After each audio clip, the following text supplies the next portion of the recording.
Well, a friend of mine says, go and get the sound mix there. Well, there's vents, and there's a drain there.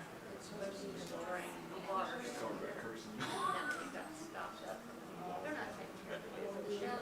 Michelle's happy. Do some background checking to see if she can,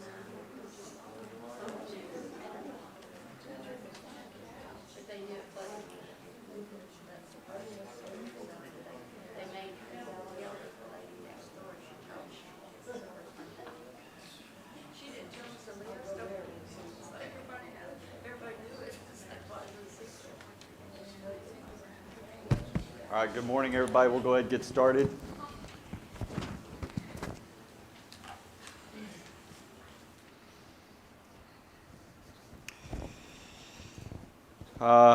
Class cleanup.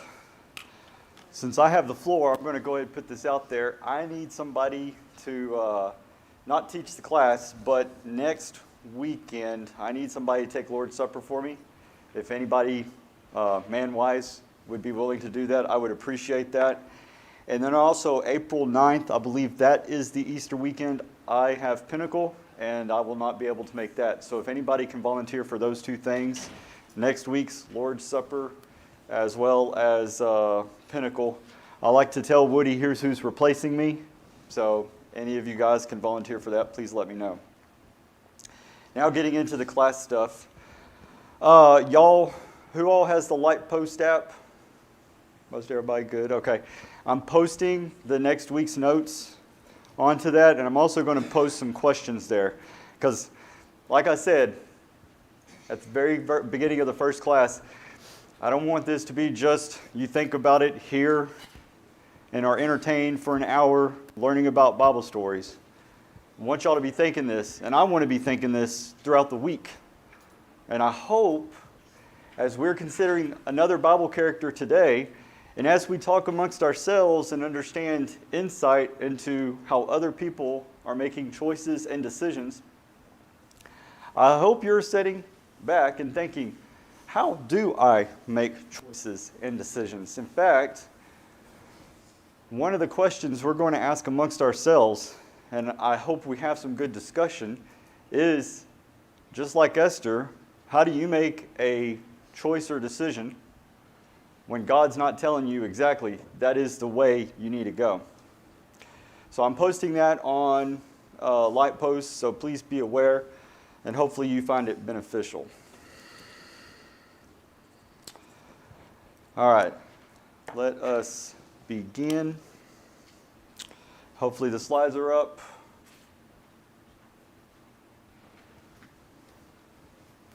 It is on, Brian. I'll give it a moment. I'm looking back at all my previous two classes in this one, and Brian's name is the one I'm pulling out the most. So thank you for volunteering to be the IT guy. All right, there we go. Let's review our purpose again. Facilitate a sharing amongst ourselves of how selected Bible characters and we ourselves today consider the choices and decisions we make. So again, that is our purpose. We'll review it at the beginning of most classes. Mike, I assume, is getting the mic. Mark has it, actually. All right. And so from that purpose, we'll go ahead and move into, oh, actually, there was one other thing. So I don't think we're going to get all the characters. Okay, so we've already talked about Daniel. We're going to talk about Esther, and we are definitely going to talk about Joseph because he is my favorite. But y'all tell me what y'all want to do. I'm not going to be able to cover all these characters. I'm going to try. We might have to do 2 in 1 week. Please let me know, of these characters, which one do you want to hear and which one do you not want to hear. If I have my choice, if there's 2 characters I don't really often talk about, if I've got to let somebody go, it's Peter and David, because they get talked about enough as it is. I want to hear about the others. So that's my choice, but it is not my class. I just happen to be facilitating it. So please come talk to me out of these characters here. If there's one you really want to hear, how did that guy make, or girl, how did they make a decision? How did they make a choice? Please let me know, okay? So that is another ask I have of y'all. All right, so let's jump into Esther. As I have been saying, I'm not going to go through, I'm going to have to make some assumptions that you know all about the character who we're going to speak about. So if I jump into the middle of the story and I say, y'all remember that time Esther had to make a choice about, is she going to go before the king? I'm not really going to go back and tell that story. So I assume, again, looking at most of us, I think we all have heard these stories enough that it's a safe assumption that I could just jump into the story.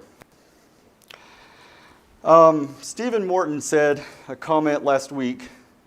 Normally I would go through mine, but Stephen, I apologize that I didn't get with you before class. But I would like for him to expand upon that point, and then we'll jump into these. My intent here is I think we'll probably finish up by 9:35. And that'll give us 10 minutes, at least, of good class discussion. And if we don't, we'll finish early. And you guys can visit with each other. But I do want him to have a floor to make his point that he carried over from last week because it was related to Daniel. So, Stephen, please. Sure. And you did give me a heads up on Wednesday, so at least there was that. So in looking at Daniel, I heard last class a few comments, and I've heard in my past, often we look at Daniel's choice to not defile himself and choose the vegetables and the water and essentially tell the king's administrators that, hey, look, if I don't get fattened or whatnot, then with the vegetables and the like, then we'll go back to the other. But we look at that and say he made the right decision. I've heard that numerous times. And then we come to Esther, and it puts us in a kind of interesting dilemma. At the beginning of chapter 2, obviously the king is looking for a new queen, and he selects quite a few different beautiful young virgins, essentially as it says in verse 2. But we look here at the end of it, let their cosmetics be given them, and let the young woman who pleases the king be queen instead of Vashti. And then also further down it says that they got their cosmetics, so it's verse 9. The young women pleased him and won his favor, and he quickly provided her with cosmetics and her portion of food, and with 7 chosen young women from the king's palace, and advanced her and her young women to the best place in the harem. So we look at this, and I think we find ourselves in this kind of dilemma where we go, well, Daniel made the right decision. Well, what is Esther doing? It doesn't say anything in here about her choosing not to defile herself in the Jewish customs, traditions, and what God had established. And I think it's a very unique kind of dichotomy of realizing the decision-making that occurred back then and should occur today has a lot more into it than just right and wrong. Sometimes I think there's a lot of scenario-based. We read in Timothy where it says women should not adorn themselves with fine jewelry or with braided hair, yet Esther accepted cosmetics and women to make her look pretty for the king. So again, I don't see that as a wrong decision by Esther. And I don't see her acceptance of the king's portion of food as wrong by Esther. I think there's a piece of it that in each of these scenarios, they're trying to represent the God that they serve as best they can, but they have to navigate it. So I don't see it as a right and a wrong decision, again, in Daniel or in Esther's case. I see it as trying to represent him in what they do, but they're having to face difficult decisions. These are tough. And I think that's the piece to key in on, is what are they doing? How are they making their decisions, Justin? I appreciate how you're leading our minds here, how we make decisions, and I think often it's not a right and a wrong. And I don't know if Scripture necessarily in every situation teaches us a right and a wrong, as much as a guide to make good decisions. Any comments to that? I do have one. I think the Bible is very clear on right and wrong. I think what is not clear is sometimes when we put upon ourselves or others what we think is right or wrong. All right. Thank you, Stephen, and thank you for making that connection. And as I've said before, Esther may not be the character you go to in thinking about choices or decisions. Yes, ma'am, I'll get you in a moment, Miss Mary. Daniel may not be your person. Joseph may be. So I know several people made comments between Daniel last week and other characters who we will get to talk about those other characters.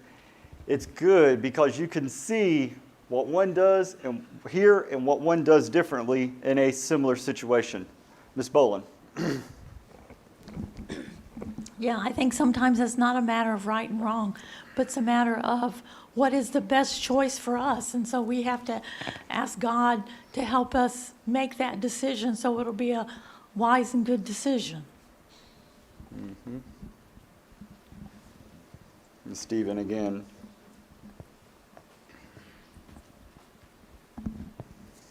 Sorry, there was another point, just thinking Wednesday, that I'd wanted to add on. We look at Esther and we look at Daniel. We also need to look at Nehemiah. All three of those occurred at the same type of dynasty here with the same set out of kings. And we don't really see a correlation necessarily in their stories. But Nehemiah, look at what he did. When he went to go rebuild the walls of Jerusalem, he also took the king's portion and recognized when the men were discouraged, what did he do? He gave them his allotment of wine. So again, making decisions to go, we've got to be successful. What can I do to do that? And he was looked on, I think, commonly as an amazing leader. And I think even in the church, we see the same. Mm-hmm. All right, good comments. I appreciate that y'all are doing studying outside and bringing those comments into this class. So let's jump into some that I have prepared, and hopefully you guys can see this. I keep making it a little bit bigger each time. I try to carefully choose appropriate words. So on that first comment, responsive choices and decisions must be appropriate to the initial cause. Life being life, we often must respond to a situation, even despite our best planning to prepare. Okay, I love to plan, but life being life, sometimes I have to respond. In fact, I would say most of the times I have to respond. Is there anybody in here who's never had to go through life and they've not had to respond to anything? No flat tires, no emergency room visits, no dog that you just got and they're tearing up the house? Thanks, Danielle Morton. So, y'all know that word responsibility? If you go look at the original Latin word that it comes from, respondere, if I am pronouncing that right, I'm not a Roman or Latin scholar, it means to respond. So our English word, responsibility, break it down, responsibility, responsibility. When I am responding to the situations in life, I have a responsibility to respond appropriately, right? I've mentioned it several times in all my classes, 7 Habits of Highly Effective People by Dr. Covey.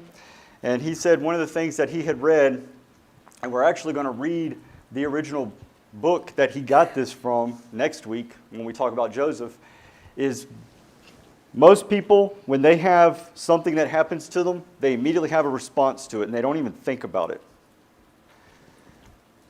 He said, you have the freedom to choose your response. What you want to try to do is that stimuli occur, you choose what you're going to do, and then you respond responsibly. Think about Haman here.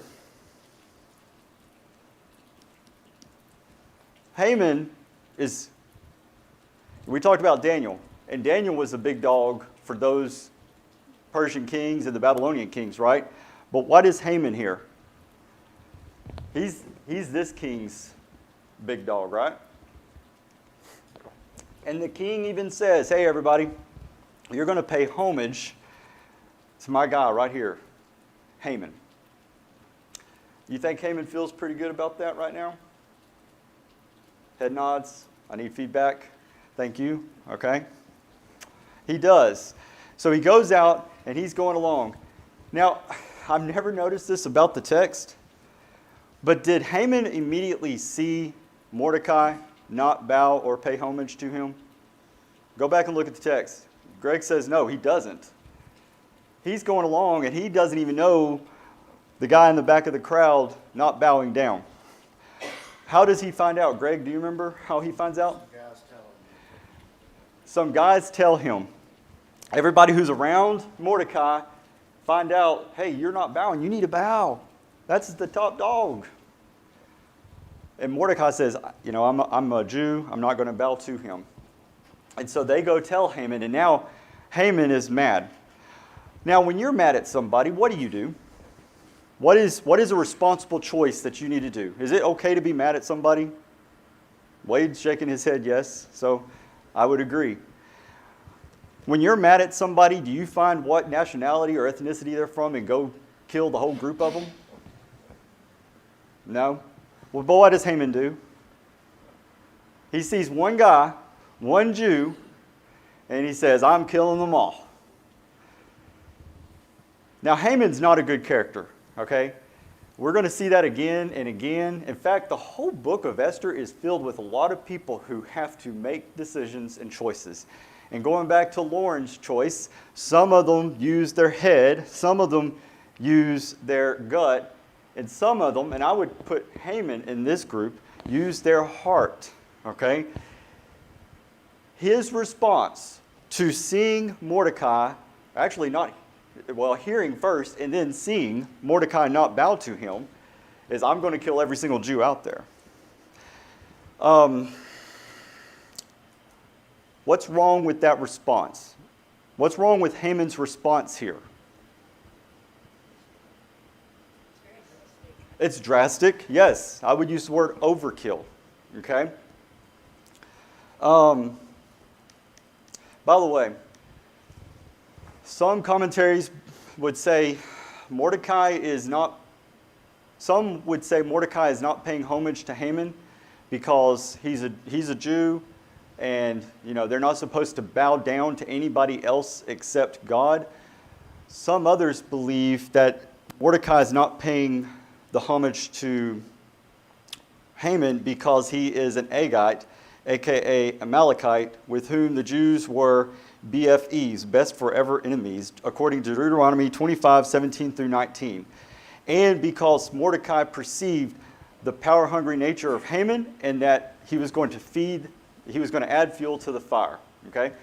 And given that nowhere in the book of Esther is God mentioned, it could be Mordecai is not bowing to this guy because he doesn't want to stroke his ego.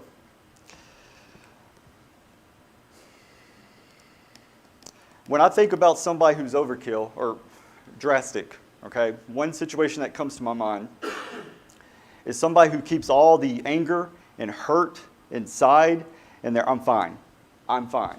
Until that one situation, somebody, not even related to what is causing the stressor, comes up and the original person just blows up in that face. Any of y'all seen that before? Any of y'all done that before?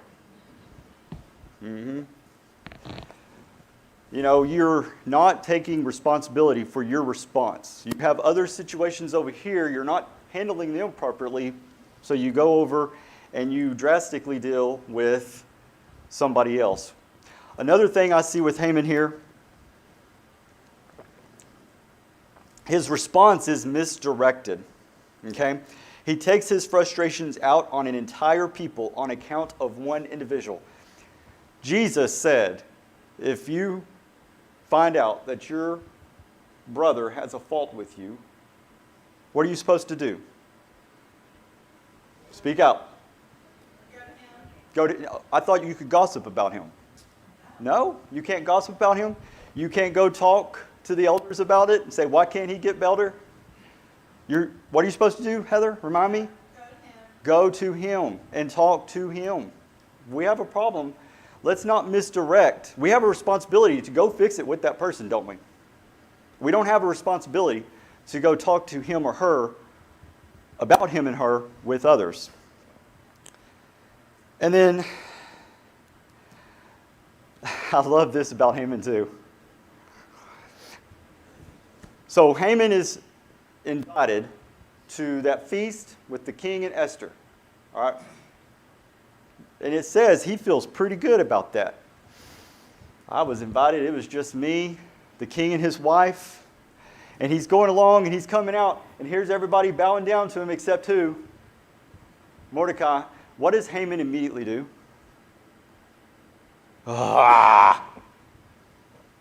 He gets he's whatever good he just had for the day, it's done. He is so mad. He's so mad that he goes and he goes home and his wife and his friends say, why don't you just hang Mordecai? Have you ever had a day where everything's going good and that one little bad thing happens and you exaggerate that over all the good that happened? Have you ever been in a group of people where there's a lot of good things going, but there's that one negative person or that one negative event, and that's all you can think about? Yes. Thank you, Patricia. Yes, I think we've all been there. Everybody should be saying yes. Are any of us staying in that situation? You know, we could talk about how bad Haman is, but we could be just like him. We can go out and we can misdirect the response we are supposed to give in a situation. And we could apply it wrongly over here or to another person when we should be dealing with that situation. We could go out and we could look at all the good, forget all the good because we have that one negative situation, just like Haman. And then the only responses we are doing are in relation to that one instead of looking at all the good that is going on. Mike. Justin, I heard it said one time that no one can make us mad without our permission. Yes, sir. That is right. All right. Let's move on from that point unless anybody has any more discussion. But we want our choices, we want our responses to be appropriate to the situation. Okay?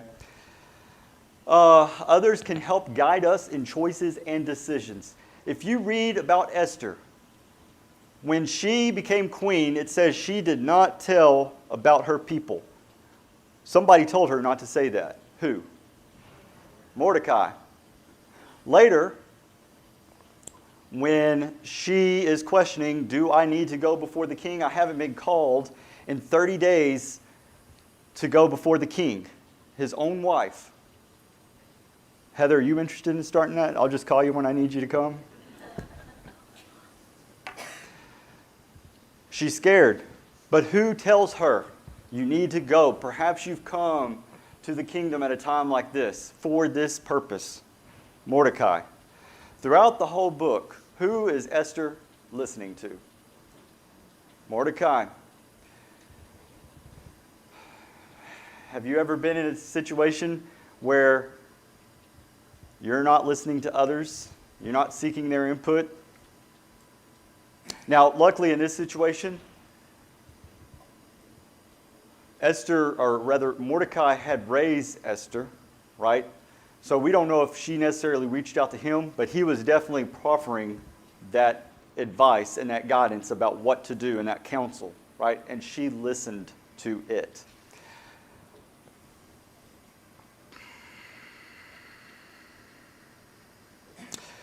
Are there some difficult decisions that we have to make? And this kind of leads us into our third and fourth points as well. But are there difficult decisions we have to make in life at times? Head nod. Oh, yes. All of us. They might be different at different stages. I'm learning as I go. Think about the decision Esther has to make. And to me, the difficult decision that she has to make here is, do I go before the king with whom I'm not being called these 30 days? Those Persians had some strange laws, didn't they? If they make a law, they can't undo the law. And if the king doesn't call you and you appear before him and he doesn't extend the scepter out to you, automatic death. Some strange laws that we do not understand.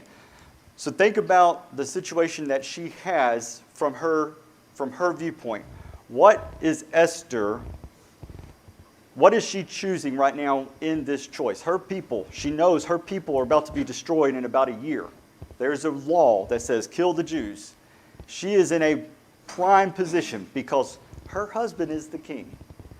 What is she choosing? What are some words if you had to define it? What is she choosing?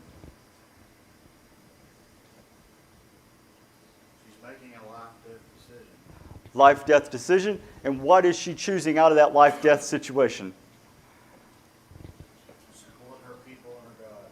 Well, not yet. After Mordecai she will, but what is she choosing before he talks with her more? She's choosing security. She's choosing life. She's afraid. Now, eventually she'll get to where she's choosing her people, but not right now. She's hesitating. Anybody here ever hesitated about their decisions and choices in life? Do I? Do I not? What do I do? I don't know. I don't know. You think Esther is saying that? She is right now. Now look at it from Mordecai's viewpoint. I mean, Mordecai is the whole cause for this, isn't he? And I don't know if he realizes that. What does everybody know about Mordecai? You know, the king, does he know Esther is a Jew? Does Haman know Esther is a Jew? Doesn't look like it. But they know Mordecai is. And to tell you the truth, I don't even know if the king knows it's the Jews that he's going to kill, because Haman never tells him it's the Jews, right? What a king. Mordecai's viewpoint, why is he so driven? Esther, go to the king. Because it's also a life and death choice for him, isn't it? You know, with Esther, if she doesn't do anything, she'll be okay. She's not taking her life and risking her life to go before the king. But Mordecai knows what's going to happen to me and all my people in a couple months. There is no option here. Esther, you must go.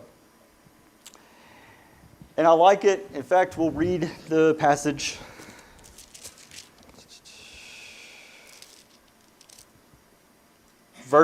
Chapter 4, verse 13. This is after Esther says, hey, the king has not called him to me for 30 days. Verse 13, Mordecai told them to answer Esther, do not think in your heart that you will escape in the king's palace any more than all the other Jews. For if you remain completely silent at this time, relief and deliverance will arise for the Jews from another place, but you and your father's house will perish. Yet who knows whether you have come to the kingdom for such a time as this? You know, he's kind of confronting her.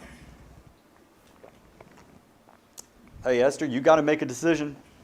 And really, you need to make this decision. He is guiding her, but he's doing it through laying it out there. And luckily, we see that she puts her hesitations aside, and she says, I am resolved to do what you have asked.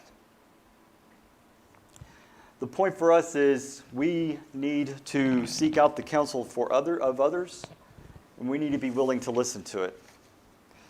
Let's move into our third and fourth, and I'm going to kind of talk them, and then I'm going to ask some questions together. And Greg kind of talked about this.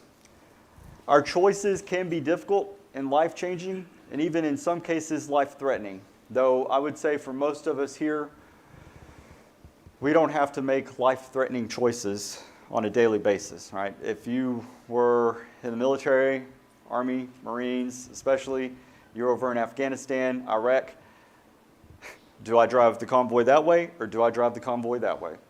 I mean, really, that comes down to a life-threatening choice and decision. You don't know if there is an explosive that way or a group that way who are going to try to take you out. But for the most part, we here today, we don't have life-threatening decisions and choices that we have to make. But do we have life-changing ones?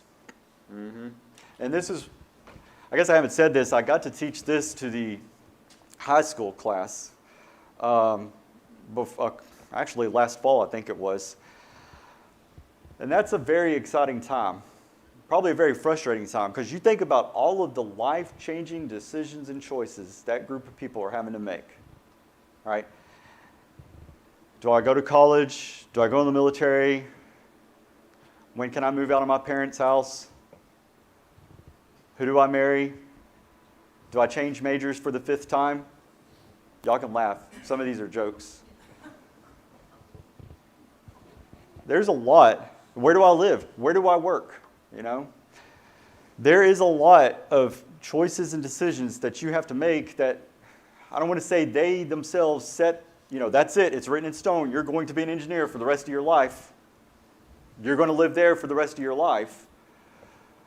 But it's going to have a big impact on your life, right? So I really appreciated teaching that class for that purpose. But we see Esther here. And really, we see a lot of people making some life-changing decisions and choices from the very get-go. Who is the first person that takes a stand for what she thinks is right? Who said, "King, I will not come appear before you and your men"? Vashti. Was that a life-changing choice that she made? Yeah. You think she knew he was going to be mad? Mm-hmm. And he himself, he didn't realize it, but he made a stupid decision. It says they were drinking and all that, and he says, "Hey, come here, girl. I want to show your beauty off to everybody."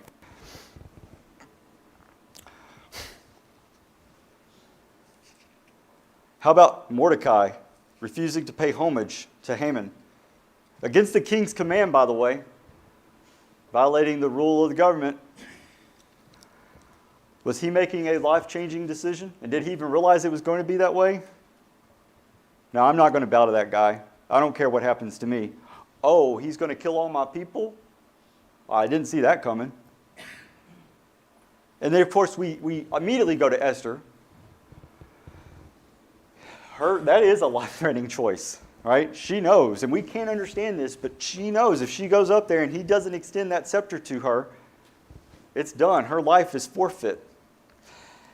And it's interesting to me, looking at Vashti and Mordecai, did they hesitate in the decisions they made? No, thank you, Gayla. Gayla's shaking her head. No, they did not hesitate. I will not come before you. I will not bow to you. Did Esther hesitate? Oh, yeah, she did. And I wonder, do we see people who they're very clear, two different people, same situation, one hesitates, the other does not? Do we see that? I see that a lot with my people, even engineers with numbers. Okay? And one thing I've come to realize is, and this is, I think, a consideration, and maybe we'll talk more about this as we go through some of the other characters. Risk and tolerance of risk. We all have different tolerances of risk. Vashti and Mordecai, do you think they accepted the risk if they realized what was going to happen? Do you think they were more accepting of risk than Esther was? I would say so.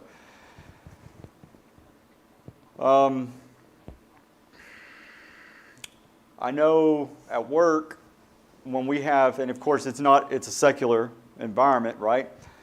But when you have a group of people who want to make this decision and it's going to change things, it's going to be a different way of thinking. We're going to have to change our culture. You always have that other group, for right or wrong. I'm not going to say in any situation that they're not always wrong, that want to stay the status quo, right?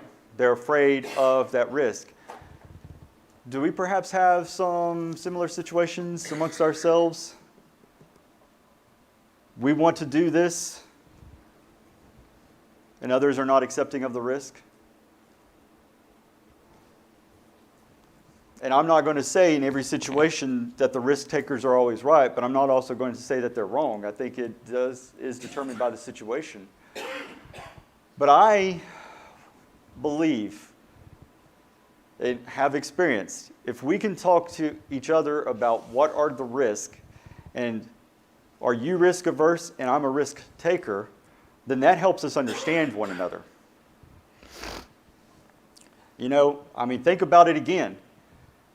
I don't know what happened to Vashti, if she was just put out to pasture, but what if she had been there and Esther could have gone to her and said, "Hey, you put your life in your own hands or in the king's hands when you refused to go before him. Why? How did you do that? Help me understand, because I have a similar decision. I need to go before him for my people. I don't know if that would have helped Esther or not. But obviously, Vashti was accepting of the risk, and Esther in her situation was not. All right, this is where I want to finish up, and I'm going to just ask this question. And then we can have 10 minutes of discussion, or we'll finish class 10 minutes early.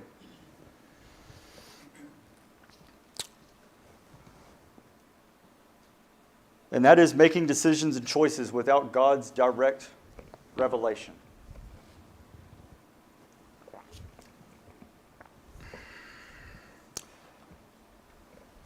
I'm going to read that passage again. Again, chapter 4, verse 13. Then Mordecai told them to answer Esther, "Do not think in your heart that you will escape in the king's palace any more than all the other Jews. For if you remain completely silent at this time, relief and deliverance will arise for the Jews from another place, but you and your father's house will perish. Yet who knows whether you have come to the kingdom for such a time as this?" Now, I think we look at that statement that Mordecai makes, and 2,000 plus years later, we could say, well, no, duh. Yes, she's come for a time such as this. It all makes sense. It's all the story building up. But when you're in the heat of the moment, can you realize that?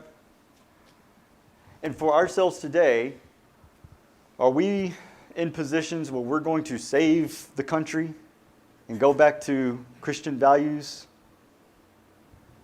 Not really, right? I mean, if the people in power in our Congress and Senate and presidency in the past can't even do it, then how do we think we will?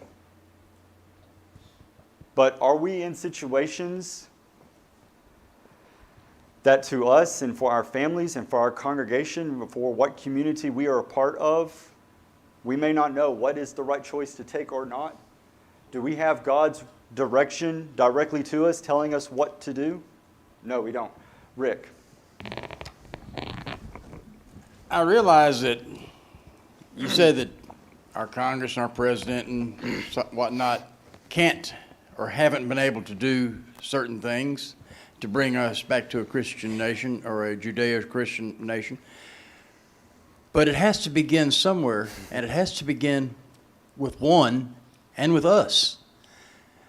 So we're in the position much less severe than Esther was. We're not worried about death. But at the same time, if we stand up for our principles, we may face ostracism from our peer group. And don't go around them. They're a Bible thumper. Don't go around them. They'll preach to you. Well, that's where it begins. So that leads me, it looks like we're going to go here. So here's the question, and here's the question I asked. When you have a decision or a choice to make in a situation, especially a difficult one, right? Do I take this job? Do I marry this individual? Do I relocate here? Do we have 2 children, 3 children, or whatever your situation may be? I think we all agree God does not directly reveal His will to us. So what methodology, criteria do you use to say, this is the choice or decision I'm going to make in accordance with God's will? Wade. This is kind of dark, but It's what? kind of dark. Dark, okay. But I think it's a good, if you've never done it, try to write your own eulogy. How do you want to be remembered? Yeah. What do you want other people to say about you? And you talked about the Stephen Covey book earlier, and one of the habits is begin with the end in mind. So if you've never thought about the end, it's going to be really hard for you to make a life choice. But if you know, a lot of these choices, like example I have is relocate for career move, right? That could be a big life choice. Mm-hmm. And so one of the things that I try to look at when I'm thinking about a career move or a relocate is the church. Where I'm moving, do they have that's important to me, because I know if there's not a strong church there, it's going to have a negative impact on my life. I need that support system. I need people, like-minded people. I know that about me. So I think in order to figure out these choices, you have to know where you want to be at the end, which I'm assuming everybody wants to be in heaven, so that should be a determining factor. Yeah, Wade, I'm glad I was going to say that point if nobody did. Covey doesn't go as dark. He says, just imagine it's your 80th birthday party, and what is everybody saying about you? So, Wade, you just took it to another level. All right, got Greg over here. And thank you for your comments, Wade, by the way, Wade.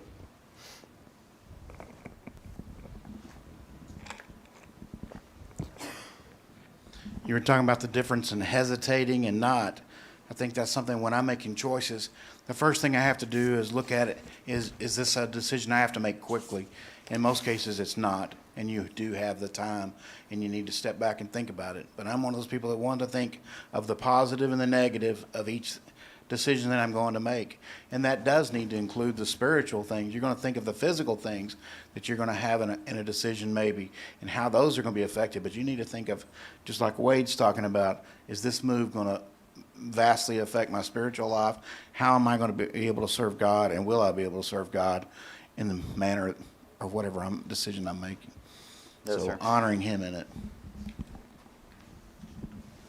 I think Heather and then Mr. Bolin.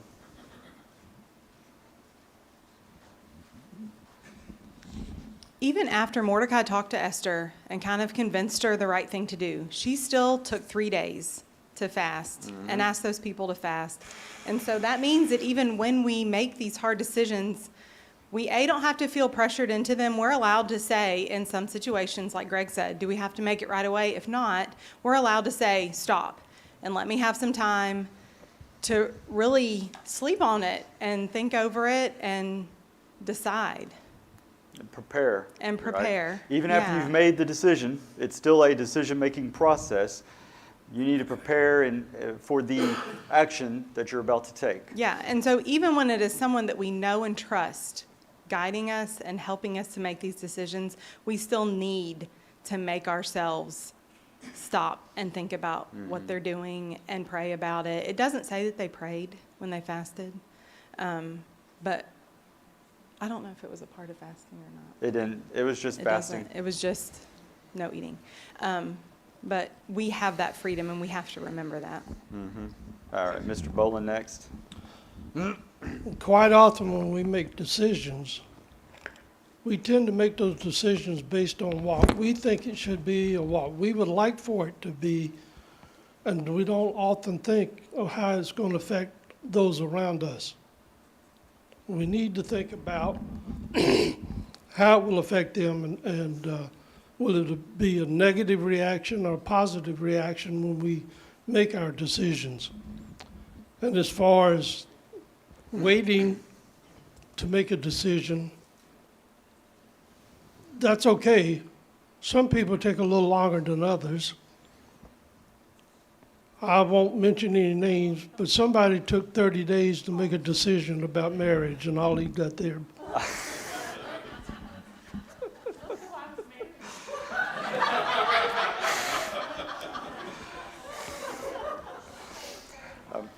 Mr. Bolin, that reminds me, when I asked the question on Light Post, I did get one text message that said, when I have a difficult decision to make, I just ask my wife what to do. So, but thank you, guys, good point. Bailey.